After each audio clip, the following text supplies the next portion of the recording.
영화로 들여다보는 경제, 오늘은 박시동 경제평론가, 이다혜 영화 전문 기자와 함께합니다. 두 분 어서 오세요. 안녕하세요. 예, 오늘 뭐 앞서 얘기했던 대로 자영업자 얘기를 좀 해볼 텐데, 자영업자의 애환을 가장 절절하게 그린 영화가 무엇인가 굉장히 궁금합니다. 뭔가요?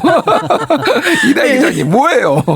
영화 극한직업입니다. 극한직업. 네. 와. 자영업자들 이야기라기보다는 형사들 이야기인데 예. 같이 엮여 들어간 게 이제 이 자영업자라는 코드가 아닌가라고 생각을 하고 있고. 수원 왕갈비 통닭. 예, 그렇습니다. 이거 심지어 없다가 생겼잖아요. 예, 이 없다가 영화. 생겼고요. 예, 영화가 워낙 인기를 끄니까 없던 메뉴가 생기고 없던 가게가 생기고 이제 그런 파급 효과가 있을 정도로 당시에 화제가 됐던 이제 그런 영화고요. 이병헌 감독이 연출하고 류승룡, 이한희, 진성규, 이동희, 공명 이런 배우들이 출연을 했는데 이제 강력반 형사들이 주인공이에요. 여기 마약반인데 이 팀이 5명입니다. 근데 계속해서 물먹고 있는 팀인 거예요. 예. 제대로 검거를 하지 못하고 옆 팀은 계속해서 승승장구하고 있는데 이 팀은 계속해서 이제 검거에 실패하고 있는 상황입니다. 이제 그러다 보니까 자기네가 생각하고 있는 용의자를 검거하기 위해서 24시간 이제 잠복을 하는 체제를 갖추자라고 생각을 하고는 어디에 있어야 자연스럽게 잠복할 수 있을까라고 생각을 한 게 그 용의자들이 자주 시켜 먹을 것으로 예상되는 통닭집을 인수한다라고 하는 설정인 거죠.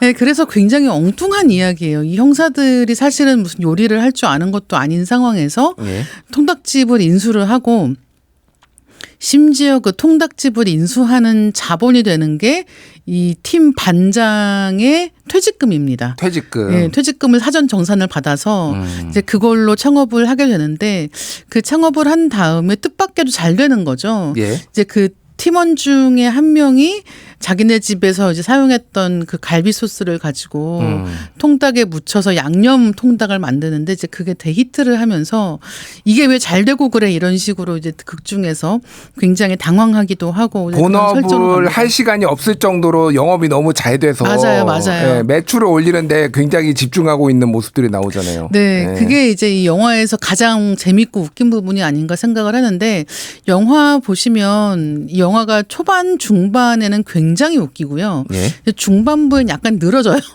네, 그러다가 후반부에 가면 사건이 막 급박하게 해결이 되는 걸 볼 수가 있는데 이 영화에서 많은 분들이 좋아하신 건 그 초반부의 통닭집 관련된 에피소드들이 아닌가 생각을 합니다. 그렇군요. 뭐 박신홍 평론가 이 영화 보셨나요? 아, 봤죠. 어떤 게 좀 재밌으셨나요? 글쎄 뭐 저도 이제 초반부에 유머 코드들은 굉장히 재밌게 봤어요. 예를 들어서 뭐 범인을 우연히 잡아가지고 그렇죠. 뭐 이거 뭐 버스가 잡은 거야 그랬더니 뭐 시내 버스였어, 마을 버스였어, 뭐 그런 농담이라든지 네네. 뭐 그 이동희 씨는 이제 진짜로 잠복을 하려고 그러는데 다른 형사님들은 장사에 열중하는 맞아요. 바람에 왜들 열심히 하는데 막 예. 이런 장면들 아주 우습게 봤습니다. 예. 저는 개인적으로 그러니까 뭐 재밌는 게 그러니까 말장난하는 거 네. 여기에 이제 오정세 씨가 나오는데 캐릭터 이름이 그러니까 테드 창이잖아요. 네. 테드 창이 그 유명한 SF 또 맞아요. 작가 이제 소설 작가인데 창씨가 이제 이무배 맞아요. 이무배 캐릭터가 와서 창씨가 테드 창이라니까. 근데 야 창식인데 어떻게 창씨 그렇죠. 창자가 되니 뭐 네. 이런 거 영어 이름 지을 줄 모르지 너 뭐 이런 그러니까 얘기. 사실은 이 작품이 굉장히 그런 말장난에 능하고 이병헌 감독이 그런 면에서 대본 참 잘 쓴다라는 이야기 듣는 감독이기도 합니다. 예. 이 영화가 이제 역대 1000만 영화들 중에서 명량 다음으로 2위 기록이에요. 극한직업이 그렇게 많이 봤어요? 1626만 관객이 봤는데 이 작품이 손익분기점이 200만 명이에요. 이게 8배가 넘는 사람들이 영화를 봤고 그래서 누적 매출액이 1396억 원 정도 된다고 얘기를 합니다. 그러니까 사실은 이제 이 해가 2019년이거든요. 2019년. 예. 코로나 직전이었네요. 맞아요. 직전이고 그 당시에 그 직전에 개봉해서 크게 잘 된 영화들이 기생충하고 극한직업입니다. 그래서 사실은 이때만 해도 한국 영화가 진짜 잘 되는구나. 이제 한 편은 오스카 가서 상 받아오고 한 편은 이렇게 대중적인 감각의 코미디 영화가 잘 되고 하는 것들이 심지어 두 영화가 나란히 1000만 영화가 되니까 이때만 해도 한국 영화의 미래에 대해서 굉장히 낙관하던 시절에 딱 영화 개봉하고 흥행이 잘 되고 그랬던 거죠. 그렇군요. 그래서 각계의 투자금도 막 몰려오는데 2020년에 코로나가 오고 영화는 찍었는데 예. 개봉은 안 되고 약간 슬픈 이야기지만 그러니까. 그런 전개로 이어졌다. 그래서 그러니까요. 사실 이제 이렇게 생각을 해보면 이때만 해도 이렇게 1,000만 관객이 든다라고 하는 거는 영화에서 이제 그만큼 제작사가 남겨먹는 돈이 많다라고 얘기를 하는 겁니다. 그래서 1,000만 영화 한 명 나오면은 뭐 영화 제작사가 뭐 건물을 샀네 올렸네 이런 얘기 많이 했단 말이에요. 예. 근데 요즘에는 OTT 중심으로 시장이 재편되면서 OTT에서는 사실은 1,000만 명이 보건 2,000만 명이 보건 1억 명이 보건 거기에 대해서 추가로 이제 개런티를 받는 게 없단 말이에요. 예. 그러다 보니까 시장 자체의 분위기가 달라지긴 했죠. 그렇군요. 뭐 근데 오징어 게임 같은 경우에는 이제 뭐 추가적으로 뭐 그런 이야기가 있죠. 그런 이야기가 네. 뭐 있긴 하지만 원래 이제 정액제로 계약을 하고 뭐 이렇게 시장이 바뀌었다 맞습니다. 말씀하셨는데 어쨌든 극한 직업은 영화 외적으로도 이제 흥행을 해서 해피엔딩이고 영화 내적으로도 자영업자가 대박을 일으키고 범인도 잡고 모든 게 다 잘 됐지만은 지금 우리나라 자영업자의 현실은 완전 최악 중에 최악이다. 지금 모든 지표가 역대 최악이다. 이런 얘기가 지금 나오고 있어요. 좀 소개를 좀 해주시죠. 예, 그렇습니다. 어쩌면 영화가 큰 호응을 얻었던 것을 지금 이렇게 우리가 기쁘게 추억한다는 게 먼 옛날 얘기인 것처럼 느껴질 정도입니다. 코로나 직후에 이제 특히 이제 자영업자들은 사실은 국가 시책으로 영업 금지를 당하면서 직격탄을 맞았거든요. 예. 그 이후에 코로나가 끝나고 나서 회복이 될 줄 알았는데 생활 패턴 등등이 바뀌고 경기 침체가 오면서 이제 더 안 좋은 상황으로 현재 몰려가고 있어요. 지금 예를 들어서 이제 지표를 간단하게 소개해드리면은 4월에 지금 자영업자 숫자만 해도 한 9만 4천 명이 줄었고요. 3월에도 한 3만 6천 명이 줄었는데 그거보다 거의 3배 정도 자영업자 숫자가 줄고 있고요. 네. 특히 이제 서울 같은 경우에는 고용원이 있는 자영업자가 한 2만 5천 명이 줄었습니다. 예. 고용업자가 없는 1인 사장님들도 한 2만 8천 명이 줄었고요. 대충 서울만 해도 한 5만 명 정도 사장님들이 현재 지금 줄고 있다. 이렇게 보시면 그러니까 되겠고요. 4월에 9만 4천 예. 명이 줄었는데 그중에서 5만 3천 명은 서울에서 줄었다고. 그렇습니다. 그리고 이제 그 중에서도 특히 이제 안 좋은 데가 이제 음식점인데요. 특히 작년 말 서울 음식점이 약 12만 5천 곳인데 지금 4월까지 문 닫은 곳이 약 5,200곳입니다. 그러니까 이런 추세로 가다 보면은 올해 안에 15,000곳이 넘어갈 것으로 예상이 됩니다. 그러니까 폐업률을 뭐 통계에 따라서는 제가 보수적으로 가져오면 12%인데요. 예. 많이 잡는 통계는 20%까지 올라갑니다. 폐업률이 예, 20%라고요? 예. 그러니까 식당 뭐 8개 중에 하나, 뭐 6개 중에 하나 정도는 지금 문을 닫고 있는 상황이다라고 해서요.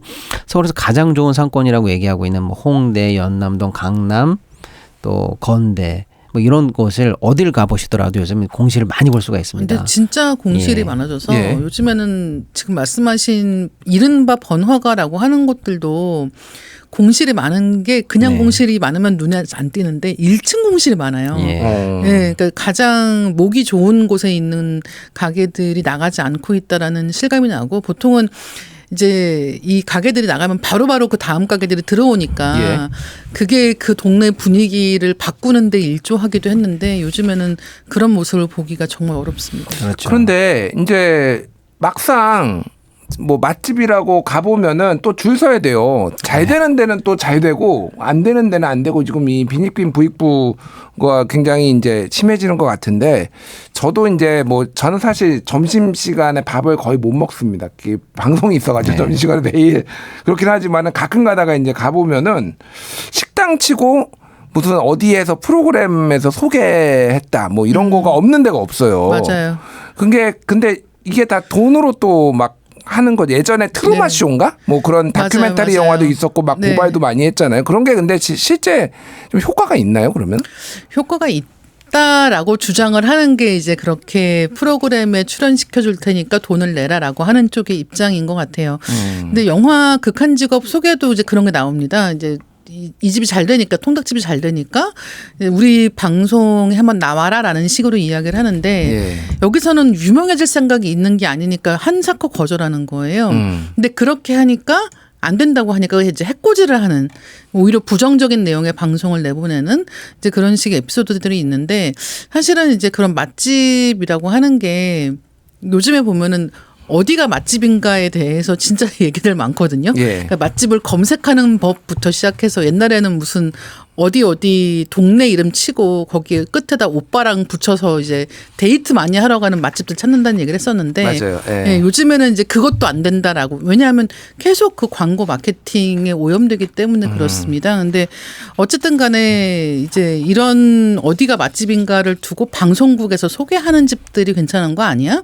라고 했던 시대가 있는가 하면 요즘에는 그거 다 사고 파는 거 아니야? 라는 분위기로 흘러가고 있는 것 같고 영화에서도 이제 그런 부분을 약간 풍자한 게 있는 거죠. 그러니까 실제로 굉장히 맛이 있어서 물론 이제 방송에 나오기도 하지만. 나오는 곳도 있지만 상당수가 거래가 되고 있는 거는 이미 많은 네. 뭐 다큐멘터리나 이제 고발 프로그램에서도 나왔고 그러면 자영업자 입장에서 보면은 지금 우리 요즘 재료비 막 엄청 네. 물가 올라가지고 재료비도 오르지 인건비 오르지 그렇죠. 거기 가맹비 뭐 광고비 배달 대행료 세금 여기에 이제 무슨 홍보비까지 그러면은 이제 자영업자 입장에서는 좀 굉장히 힘들 것 같아요. 지금 뭐 소비 자체는 늘지 않고 있는데 자영업자들이 부담해야 되는 원가에 들어가는 비용들이 뭐 감당할 수 없는 수준으로 사실 올랐습니다. 방금 우리 앵커님 말씀하신 것처럼 뭐 재료비 같은 것들 올라간 거는 우리가 그냥 물가 지수만 봐도 당연히 알 수 있는 거고요. 인건비 마찬가지고요. 그다음에 이제 최근에는 사실은 이 매출이 주로 플랫폼을 통해서 들어오는 경우가 많아요. 배달이라든지 뭐 예. 그런데 이제 그런 쪽을 보면은 뭐 광고비, 배달료, 뭐 프랜차이즈 같은 경우는 본점에 내야 되는 여러 가지 수수료 등등등해서 계속 오르고 있는데 예를 들어서 지금 최근에 난 뉴스 같은 거 하나 더 소개해드리면 기존에 예를 들면 뭐 1위 하고 있는 배민 같은 경우에는 배달의 민족. 예, 배달의 민족 같은 경우에는 뭐 그 배달 주문을 하게 되면은 어쩔 수 없이 뭐 수수료를 내고는 있습니다만 최근에도 이제 정책을 바꿔서 앞으로는 배달이 아닌 이른바 전화해서 거기서 포장을 해서 직접 가져가는 고객들에게도 수수료를 받겠다라고 해서 맞아요. 플랫폼 이용 자체에 수수료를 부과하는 방식으로 바뀌는 거죠. 배달 주문 앱에서 이제는 그냥 이용 수수료로 아예 전환하는 방식으로 바꾼다라는 거예요. 예. 근데 요기요 같은 경우도 이미 그렇게 하고 있는 거고요.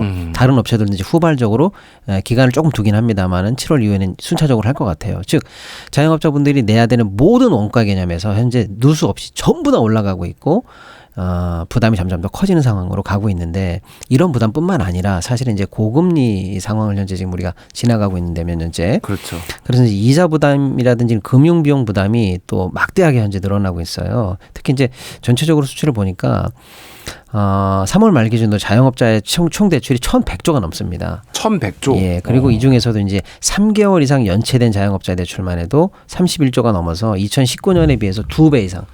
그러니까 대충 뭐 한 3, 4년 사이에 연체를 내는 자영업자분들이 2배 이상 늘었다는 거는 뭐 어마어마한 상황인 거죠. 특히 이제 그 빚을 못 갚다 보니까 빚을 막는 이른바 돌려막기 하고 계시는 다중 채무자분들 세 군데 이상의 채무를 두고 있는 분들도 기하급수적으로 늘어가지고 자영업자들 중에서도 172만 명을 돌파하고 있고 이분들 입장에서는 이미 다중 채무이기 때문에 추가 대출은 현재 어려운 상황. 그러니까 172만 명이 그렇죠. 다중 채무자다. 그렇습니다. 자영업자 그러니까 중에서. 빚더미에 올라 있다 뭐 이 그렇죠. 정도로 이해하면 되는 거죠. 단순히 빚더미에 올라가 있다는 것도 정확하지만 여기가 끝인 겁니다. 이제 이 다음에는 금융적으로는 답이 없는 상황으로 사실상 막다른 길에 몰려 있는 분 이렇게나 많다라는 건데요. 자영업자 통계를 어떻게 되면 조금 다르긴 합니다만 대충 600만 내외로 보면 얼추 맞을 것 같은데 예. 그 중에 다중 채무자가 170만이라는 것은 조금 심하게 말하면 3분 중에 1분 정도는 빚더미에 와 있고 지금 거의 막다른 길까지 몰리고 있는 상황이라고 보면은 예. 잘 되는 집은 더 잘 되겠습니다만은 중하위 수입에 걸려 있는 맞아요. 자영업자들은 현재 생사가 왔다 갔다 하는 상황이다. 굉장히 위기다 이렇게 말씀드릴 수 있는 상황입니다. 예. 이번 5월 31일 통계청 마이크로 데이터 통합 서비스로 이제 2023년 가계 금융복지조사를 조사를 했는데요. 30일 이상, 그러니까 한 달이죠. 한 달 이상 원리금도 못 낸 자영업자 사장이 1년 새에 7천 가구가 늘어서 비율로 치면은 61.1%가 폭증했다. 그러니까 최근에 정말 통계적으로도 정말 안 좋은데 그럼 폐업하면 되는 거 아닌가 이런 생각도 들어요. 물론 이제 우리나라가 이 경제 구조를 보면은 자영업자 비중이 너무 높다. 다른 나라에 비해서. 그래서 뭐 미국이나 이런 데는 10%대 초중반인데 우리나라는 뭐 25% 뭐 이런 얘기까지 나오고 있는데 물론 너무 쉽게 얘기하는 걸 수도 있지만 이렇게 빚더미에 앉기 전에 빨리 폐업하고 다른 거를 좀 찾아보면 되지 않나? 뭐 이런 생각도 드는데 어떻습니까? 일단은 자영업자 비중이 경제에 좀 경제 규모에 비해서 지나치게 높은 측면이 있기는 있습니다만은 그러면 그분들이 이 시장에 들어오지 않기 위한 사회적인 대책이 먼저 그렇죠. 필요합니다. 예를 들어서 뭐 갑작스럽게 직장에서 뭐 어느 순간에 이제 직업이 단절됐을 때 사회가 마땅히 재고용 프로그램을 돌린다라든지 뭐 우리가 일자리가 풍부히 마련되지 않는 측면에서 어쩔 수 없이 들어온 부분이 많거든요. 일단은 그러니까 그 부분 대책 없이 지금 들어온 사람들에 대해서 강제적으로 그러면 조정하는 게 많다라는 식의 고통을 감내해야 된다라는 얘기는 좀 무책임한 얘기처럼 일단 보이고요. 또 하나는 지금 일단 들어오신 분들이 그러면 쉽게 또 못 떠나는 이유는 사실 초기 인입 비용이 있습니다. 이분들이 권리금도 내고 또 보증금도 내고 인테리어도 하고 해서 보통 2억에서 3억 정도 수도권 같은 경우에는 그걸 깔고 들어오거든요. 예. 그 인생을 걸고 만들어낸 퇴직금 같은 것들이 보통 들어오는 건데 그렇기 때문에 쉽게 여기서 놓고 나면은 아까 말씀드린 것처럼 빚만 남고 나가고 나면 이제 답이 없는 상황으로 몰리는 거고요. 실제로 이제 그 빚에 대해서 딱 폐업하는 순간 바로 상환이 들어옵니다. 그래서 지금 뭐 여러 가지 재단, 신용보증재단이라든지 뭐 이런 데서 그렇죠. 보면은 상환 압박 때문에 어거지로 하는 경우도 많고요. 그래서 폐업이 말처럼 쉬운 건 아니다. 이렇게 좀 볼 수 이게 있겠습니다. 제가 최근에 봤던 거는 박찬일 셰프가 가게 폐업을 하면서 쓴 칼럼이 이제 일간지에 실린 게 있었어요. 근데 예. 그 내용이 뭐냐면 폐업하는데 돈이 든다는 겁니다. 그러니까 일단 지금 말씀하신 것 같이 대출 비용 상환을 해야 되는 것도 하나가 있고 거기에 더해서 원래 이 가게 그러니까 리모델링 하던 거를 전부 다 수거한 다음에 반납을 해야 되는 거기 때문에 이 철거 비용이 든다는 거예요. 그러니까 잠깐만 다음 사업자가 올수 이거를 그대로 사용하지 않으면은 앞에 그렇죠. 사업자가 다 이거 뜯어내야 되는 거군요. 그게 비용이 많이 들고 조금 구체적으로 그런 식으로 이제 디테일로 들어가면은 예. 사실은 여기서 폐업하고 가게를 비우는 순간 집주인이나 후발 사업자를 통해서 상환해야 되는 권리금을 그대로 이제 매몰 비용으로 날리게 되는 게 하나 그렇죠. 있고요. 그다음에 아까 말씀 주신 것처럼 후발 임대인이 인수하지 않을 경우에는 명도할 때 원상 복구 회복 의무가 다 있습니다. 그러니까 철거비도 만만치 않게 그렇죠. 들어가고요. 네. 그다음에 폐업하는 순간 사실 그동안 힘들게 고용했던 근로자들에게 퇴직금 등등등까지 해서 목돈 부담까지 해서 또 본인에게 주어졌던 빚 상환까지 해서 엄청나게 사실 상황 압박이 들어와서 울며 겨자 먹기로 이어가고 있는 중인 네. 그런 분들도 많습니다. 그렇군요. 지금 그래서 자영업자 몰락이 지금 심상치 않은데 정부가 TF를 만들어서 자영업자 지원에 나선다고 하는데 어떤 내용인가요? 뭐 이런저런 대책을 만들겠다라고 해서 TF를 만든다는 소식은 있는데 좀 구체적으로 들어가 보면 정책 서민금융이라는 게 있어요. 근데 이것도 이제 좀 쉽게 말씀드리면은 뭐 이렇게 사실 고금리나 어려울 때 금융기관들이 사실은 뭐 횡재에 가까운 그런 사실은 뭐 천문학적 이익을 보고 있지 않습니까? 예. 아무튼 그 금융기관들을 통해서 좀 쉽게 말하면 이제 사회적인 그 환원책으로 일단 평잔에 얼마씩 이렇게 해서 각출하는 돈이 있습니다. 그걸 통해서 좀 정책금융을 늘리고 그 늘린 거 가지고 서민금융을 지원하겠다라는 정책인데 지금 조금씩 늘린다고 해봐야 2025년 말까지 약 1,000억 정도 늘 것 같아요. 지금 있는 총자금에 비해서. 그러니까 네. 사실은 뭐 충분한 대책이 될 수 없는 상황이고요. 근데 보다 이제 정부가 뭐 그다음에 이제 예를 들어서 이제 채무에 굉장히 압박을 느끼시는 분들을 위해서 채무자 보호법 등 좀 더 강화하겠다 뭐 이런저런 얘기를 하고는 있는데 보다 근본적인 대책은 그게 그렇죠. 아닌 것 같습니다. 예를 들어 일단은 내수 침체입니다. 내수 침체요. 예. 장사 자체가 되질 않거든요. 지금 이제 내수 침체는 우리가 오래전부터 지적을 하고 있는데 예를 들어서 조금씩 내수가 회복된다 뭐 이런 수치를 가지고 정부가 얘기하고 있습니다만 그 수치를 한꺼풀 벗겨내고 보면 사실은 해외 지출, 해외 여행 등등등 그다음에 일부 대기업 관련된 산업 쪽에서만 조금씩 늘어나고 있지 실제로 우리가 말하는 진짜 국내 자영업자들에게 뿌려지는 목적타가 정확한 돈에서 돌아가는 진짜 내수 경기는 여전히 마이너스고요.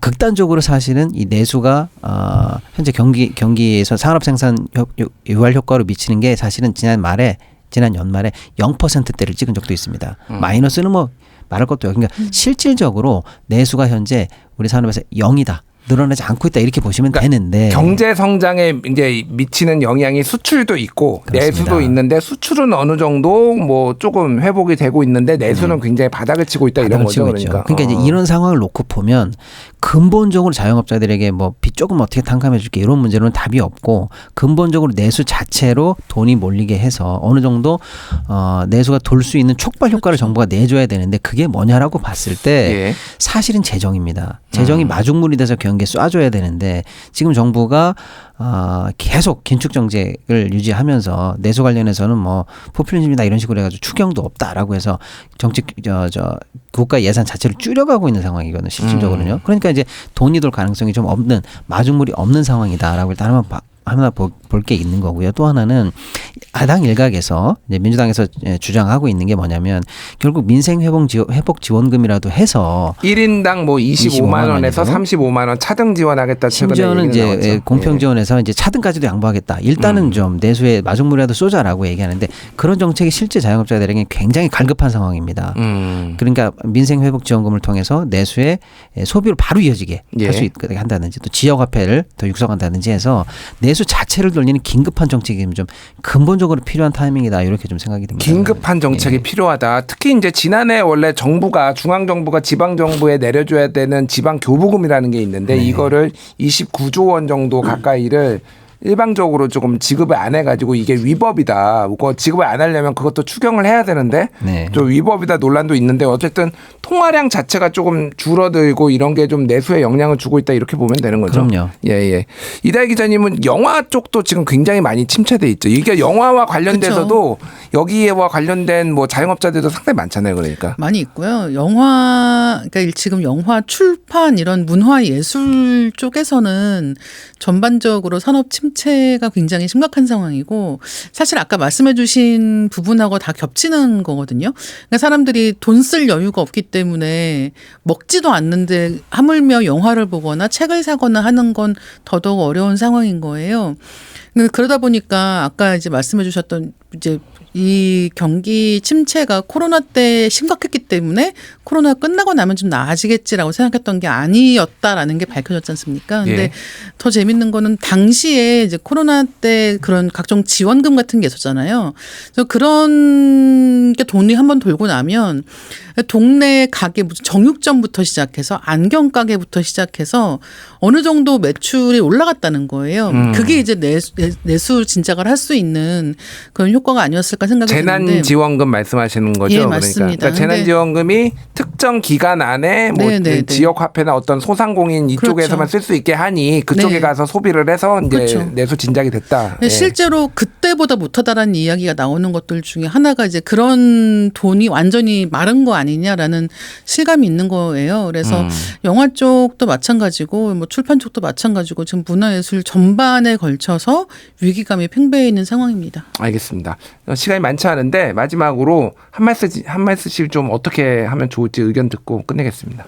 일단은 정부가 야당에서 얘기하는 그런 민생 회복 대책에 대해서 거부만 할 게 아니라 그럼 거꾸로 한번 물어보고 싶어요. 지금 이 자영업자 위기에 대해서 상황 인식에 동의하느냐. 그러면 정부 대책이 뭐였냐라고 물어보면 떠오르는 게 없습니다. 마땅한 게 없어요.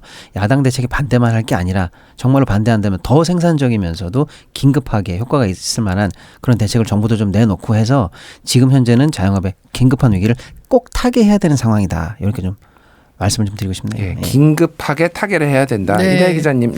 저는 이 이병헌 감독이 실제로 우동집을 하다 망한 적이 있대요. 아, 그래요? 그렇습니까?